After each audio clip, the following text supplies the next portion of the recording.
ಮನುಷ್ಯ ಹುಟ್ಟು ಸಾವಿನ ಮಧ್ಯೆ ಏನನ್ನಾದರೂ ಸಾಧಿಸಬೇಕು ಅಂತಾರೆ. ಇಂತಹ ಸಾಧನೆಯಿಂದ ಇಡೀ ಬದುಕಿ ಸಾರ್ಥಕ ಅನ್ನೋ ಒಂದು ಮಾತು ಕೂಡ ಇದೆ. ಇಂತಹ ಸಾಧನೆಯಲ್ಲಿ ಸಾಧಕರು ತಮ್ಮ ವೃತ್ತಿ ಬದುಕಿನಲ್ಲಿ ಅದೆಷ್ಟೋ ಬದುಕಿನ ಅಮೂಲ್ಯವಾದ ಕ್ಷಣವನ್ನ ಇದೇ ವೃತ್ತಿ ಬದುಕಿಗಾಗಿ ಕಳೆದಿರುತ್ತಾರೆ. ಇಂತಹ ಕಳೆದಿರೋ ಅದೆಷ್ಟೋ ಸಮಯವನ್ನ ಒಮ್ಮೆ ನೆನೆದು ಅವರ ಸಾರ್ಥಕ ಸೇವೆಗೆ ಈ ವೇದಿಕೆಯಿಂದ ಇಂದು ಸನ್ಮಾನವನ್ನ ಮಾಡಲಾಗಿದೆ.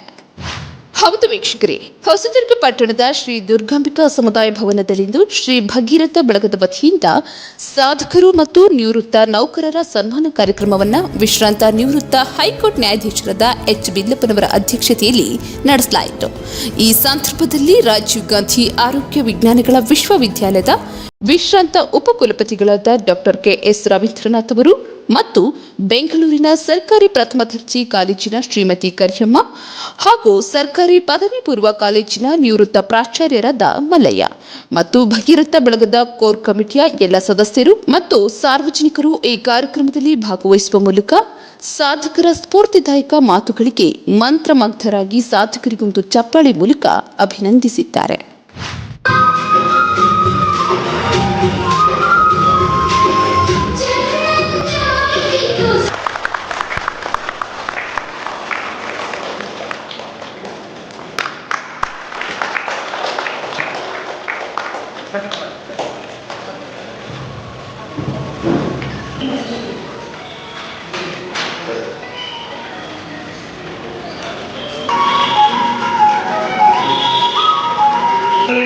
ನಂತರ ಪ್ರಾಥಮಿಕ ಶಿಕ್ಷಕರಾಗಿ ಆಯ್ಕೆಯಾಗಿ 10 ವರ್ಷಗಳ ಸೇವೆಯಿಂದ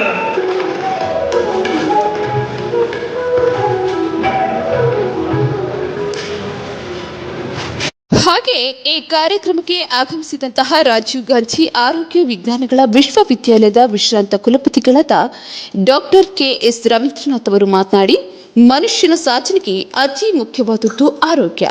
ಇಂತಹ ಆರೋಗ್ಯದ ಬಗ್ಗೆ ಹೆಚ್ಚು ಗಮನವಿರಲಿ. ಇನ್ನು ಇತ್ತೀಚಿನ ದಿನಗಳಲ್ಲಿ ನಿವೃತ್ತಿ ಅನ್ನೋದು ಒಂದು ಕಾಯಿಲೆಯ ರೀತಿ ಪರಿಣಮಿಸ್ತಾ ಇದೆ. ಇದು ದೊಡ್ಡ ಮಾರ್ಗವಾದ ಬೆಳವಣಿಗೆಗೆ ಕಾರಣ ಆಗಬಾರದು.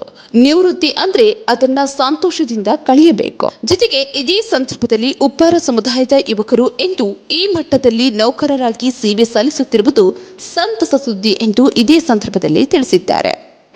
ನಿವೃತ್ತಿ ಆದ ತಕ್ಷಣ ನಾವು ನಿವೃತ್ತಿ ಆಗಿದ್ದೀವಿ ಅಂತ ಎಷ್ಟೋ ಸರಿ ನಾವು ನೋಡ್ತೀವಿ. ನಿವೃತ್ತಿ ಆದ ತಕ್ಷಣ ಕೆಲವು ಖಿನ್ನತೆಗೆ ಒಳಗಾಗ್ತಾರೆ, ಆಘಾತಕ್ಕೊಳಗಾಗಿದ್ದು ನೋಡಿದ್ವಿ. ನಿವೃತ್ತಿ ಆದ ತಕ್ಷಣ ಎಷ್ಟೋ ಸರಿ ಹಾರ್ಟ್ ಪ್ರಾಬ್ಲಮ್ ಇಂದ ಬರ್ತಾರೆ. ಇನ್ನು ಮನಸ್ಸಿಗೆ ನಾವು ಇಷ್ಟು ದಿನ ಏನೋ ಬೆಳೆಸ್ತಾ ಇದ್ದೇವೆ, ಯಾಕಂದ್ರೆ ಜೀವನ ಎಷ್ಟು ಕಷ್ಟ ಇದೆ ಅಂದರೆ, ಈಗ ನೀವು ನಿವೃತ್ತಿ ನಂತರ ನಿಮ್ಮ ಆರ್ಥಿಕ ಇದು ಪರಿಸ್ಥಿತಿ ಕಡಿಮೆ ಆದಾಗ ಈಗಿನ ಎಜುಕೇಷನ್, ಮಕ್ಕಳಿಗೆ ಕೊಡ್ತಕ್ಕಂಥ ಶೈಕ್ಷಣಿಕ ಎಜುಕೇಷನ್ ಏನಿದೆ ಭಾಳ ಕಾಸ್ಟ್ಲಿ ಇರುತ್ತೆ.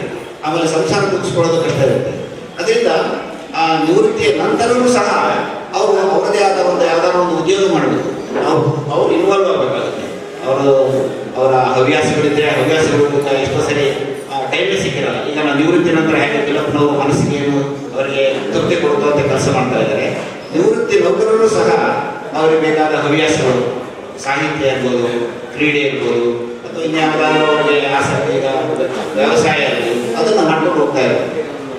60 ವರ್ಷಗಳು ಕಳೆದು ಈಗ ನಮ್ಮ ಆಕ್ಚುಲಿ ಜೀವನ ಎಷ್ಟಿದೆ ಅಂದರೆ ಏಜು ಸಾಮಾನ್ಯವಾಗಿ ಈಗ 70 ವರ್ಷ ತನಕ ಅವರೇಜ್ ಏಜ್ ನಮ್ಮ ಇಂಡಿಯನ್ಸ್ ಅವರೇಜ್ 70 ವರ್ಷ ತನಕ ಇರ್ಬೋದು. ಆದರೆ ಇವರು ಈ ವಯಸ್ಸಿನಲ್ಲಿ ಮಾನಸಿಕ ಆರೋಗ್ಯದ ಜೊತೆಗೆ ದೈಹಿಕ ಆರೋಗ್ಯ ಇಂಪಾರ್ಟೆಂಟ್. ನಾವು 60ರ ನಂತರ ಸುಮಾರು ಈಗ ನಾವು ಈ ಜೀವನ ಶೈಲಿ ಕಾಯಿಲೆಗಳು ಜೀವನ ಶೈಲಿಯಿಂದಲೂ ಬರ್ತವೆ, ಅದು ವಯಸ್ಸಾದ ನಂತರವೂ ಬರ್ತವೆ. ರಕ್ತದ ಒತ್ತಡ ಇರ್ಬೋದು, ಡಯಾಬಿಟಿಸ್ ಇರ್ಬೋದು, ಹೃದಯಕ್ಕೆ ಸಂಬಂಧಪಟ್ಟ ಕಾಯಿಲೆಗಳಿರ್ಬೋದು.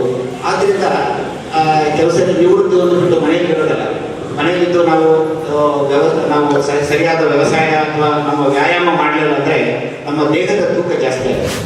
ಜೊತೆಗೆ ಬೆಂಗಳೂರಿನ ಕಾಡುಗೋಡಿಯ ಸರ್ಕಾರಿ ಪ್ರಥಮ ದರ್ಜೆ ಕಾಲೇಜಿನ ಸಹ ಪ್ರಾಧ್ಯಾಪಕರಾಗಿರುವಂತಹ ಶ್ರೀಮತಿ ಜಿ.ಕೆ. ಕಾರ್ಯಮ್ಮನವರು ಮಾತನಾಡಿ, ಅಂಬೇಡ್ಕರ್ ಬರೆದಿರುವಂತಹ ಸಂವಿಧಾನ ಪ್ರತಿಯೊಬ್ಬ ಭಾರತೀಯ ಪ್ರಜೆಯ ಉಜ್ವಲವಾದ ಭವಿಷ್ಯ ಅದರಲ್ಲಿ ಅಡಗಿದೆ. ಅದನ್ನ ಇನ್ನು ಪರಿಣಾಮಕಾರಿಯಾಗಿ ಬಳಸಿದರೆ ಭವಿಷ್ಯ ಉಜ್ವಲವಾಗುತ್ತದೆ. ಹಾಗೆ ಸಾಧನೆ ಮಾಡಲು ಹೊರಟ ಪ್ರತಿ ಹೆಣ್ಣಿಗೂ ನಿಮ್ಗಳಿಂದ ಒಂದು ಬೆಂಬಲವಾದ ಮಾತಿರಲಿ. ಇಲ್ಲ, ಕನಿಷ್ಠ ಪಕ್ಷ ಅವಳ ಸಾಧನೆ ಹಾದಿಯಲ್ಲಿ ಅವಳನ್ನ ಸ್ವತಂತ್ರವಾಗಿ ಆದರೂ ಬಿಟ್ಟು ಬಿಡಿ ಅನ್ನೋ ಈ ಮಾತುಗಳನ್ನ ಅತ್ಯಂತ ಸೂಕ್ಷ್ಮವಾಗಿ ಹೇಳಿದ್ದಾರೆ.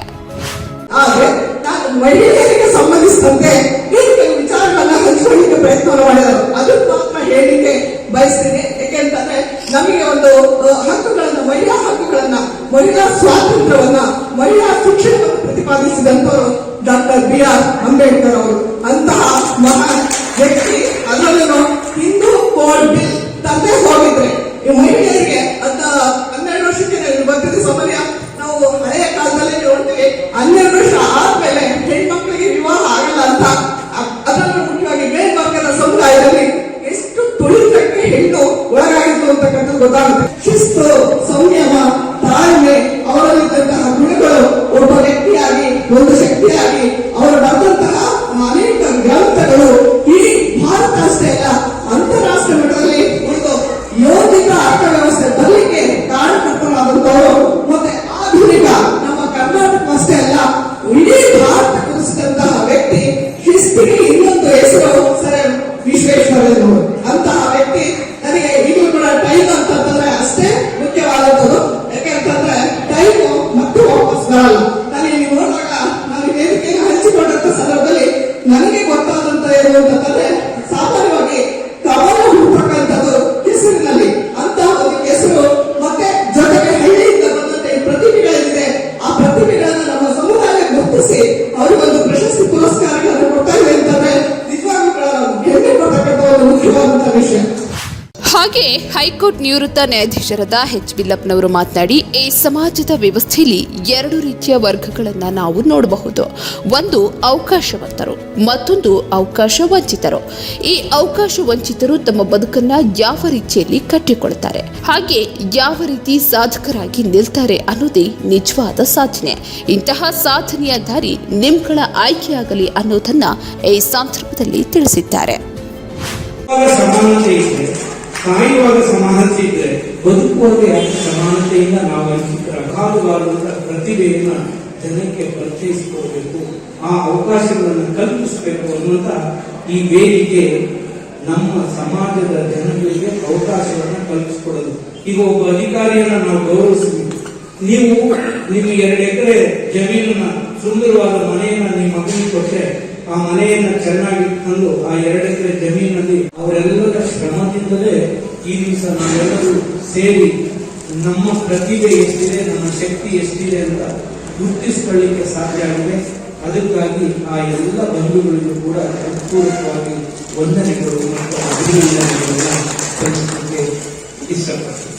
ಮತ್ತೆ ನಾವು ಕಾರ್ಯಕ್ರಮವನ್ನು ಮಾಡಬಹುದು, ಆದರೆ ಸ್ಪಂದಿಸ್ತಾ ಇದ್ರೆ ಎಷ್ಟೆಷ್ಟು ಹಿರಿಯರು ಬಂದಿದ್ದಾರೆ. ನಮ್ಮೂರಿನಿಂದ, ನಮ್ಮ ಊರಿನಲ್ಲೇ ಹಿರಿಯರಾಗಿರುವಂತಹ ಮೂಲಕ ಅವರು ಮೊದಲನೇ ಕಾರ್ಯಕ್ರಮ ಉದ್ಘಾಟಿಸಿದ್ರು. ಭಜನೆ ಮಾಡಕ್ಕೆ ಅಂತ ಬಂದಿದ್ದಾರೆ, ಅವರ ಆತ್ಮೀಯ ಅಂತ ಒಂದು. ಇಂತಹ ಅನೇಕ ಬಂಧುಗಳು ಅವರು ವಯೋಕಾಲದಿಂದ, ಅವರ ದೇಹ ಆರೋಗ್ಯದ ದೃಷ್ಟಿ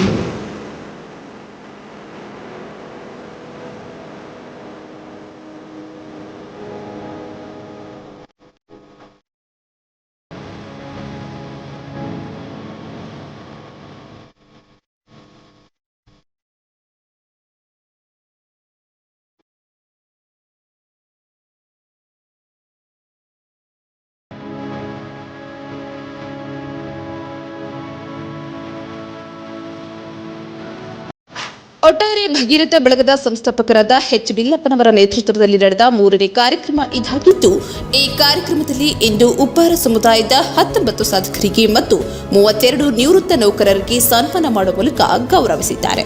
ಈ ಸಂದರ್ಭದಲ್ಲಿ ಹಲವಾರು ಸಾಂಸ್ಕೃತಿಕ ಕಾರ್ಯಕ್ರಮಗಳೊಂದಿಗೆ ಈ ನಾಡಿನ ಜನಪದ ಸೊಗಡನ್ನು ಕೂಡ ಈ ವೇದಿಕೆಯಲ್ಲಿ ರಾರಾಜಿಸಿದ್ದಾರೆ ಅಂತ ಹೇಳ್ತಾ ಇದಾಗಿತ್ತು ಈ ಕ್ಷಣದ ಸುದ್ದಿ. ಕ್ಯಾಮರಾಮ್ಯಾನ್ ಲೋಕೇಶ್ ಜೊತೆ ಕಾವೇರಿ, ನ್ಯೂಸ್ 10 ಸುದ್ದಿವಾಹಿನಿ.